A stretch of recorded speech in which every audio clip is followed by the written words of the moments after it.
Keep Right with Ralph K. Ginorio. Think, as human beings, what is our first duty? Whether we are creatures made in the image of the Lord God Almighty or are the descendants of the survivors of nearly 3,000 million years of natural history, we each have much to live up to. What do we do to justify our ongoing existence? Are we ambitious in service to the dictates of our conscience? Do we exhibit bravery in the face of oppression? Are we dedicated to something beyond our ease, our vanity, and our ambition? Are we what Ignatius of Loyola once called a useful man of action? Do we each, in service to others, whose lives we benefit, find ourselves? Are we worthy of trust? Can we be counted on to come through in a clinch? Do we find the meaning of our lives in plain and honest service? Human life should be held to a very high standard. If monotheism has any truth, the creator of the universe cares deeply for the decisions that each isolated individual makes. If evolution has validity, then our hope for survival always lies in the wisdom of our choices. We cannot ensure success with hard work and virtue. Oftentimes, a person can do absolutely everything correctly and still fail. However, we are in control over the words that leave our lips and the actions we take into hand. While none of us possesses perfect self-control, we can each try our level best to do what seems to be the right thing to do in each moment.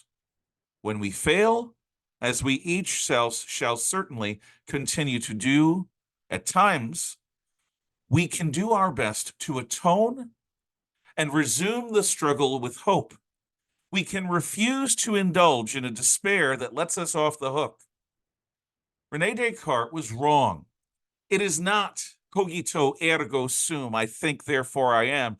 Instead, I try because I am. I try because I am, not I think, therefore I am. While our faculties remain, we can refuse to accommodate ourselves to that which seems wrong but inevitable. Hannah Arendt once said that what allowed men like Adolf Eichmann to perpetrate Hitler's final solution was that they gave up being human beings. They refused to keep thinking for themselves. She said, and I quote, "The inability to think created the possibility for many ordinary men to commit evil deeds on a gigantic scale, the likes of which have never been seen before. The manifestation of the winds of thought is not knowledge, but the ability to tell right from wrong, beautiful from ugly." And I hope that thinking gives people the strength to prevent catastrophes in those rare moments when the chips are down.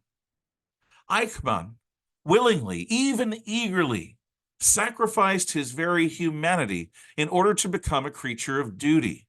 The leader, the party, and the government commanded him through the SS to utterly renounce his personal conscience.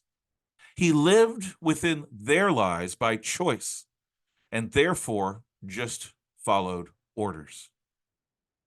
Our military places a terrible burden of responsibility on those who serve, regardless of their age, rank, life experiences, or confusion. Each American serviceman is expected to recognize illegitimate orders.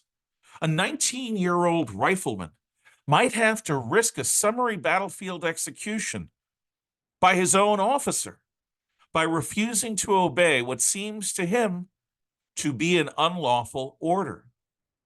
In practice, such an expectation defies credulity, but our military makes this demand in order to prevent our servicemen from just following orders all the way to atrocity. Our military, staffed exclusively by volunteers, expects people to fight in the hell of combat without losing their sense of right and wrong. What a breathtakingly tall order.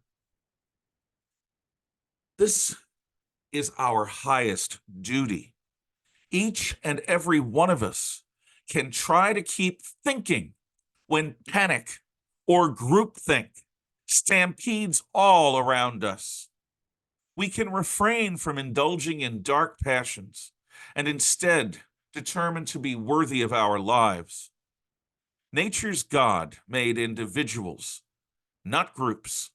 As discrete persons, we are each the primary reality of the human condition. We, as people, are the human condition. It took man to make groups. Group identity is a conceit that we should never take so seriously as to sacrifice to it our obligation to keep thinking for our own fallible selves. The alternative to being people of conscience is nothing less than by our inaction to abide future Auschwitzes, future Treblinkas, future Rwandas, and so on. We should never let anyone or artificial intelligence, anything, do our thinking for us.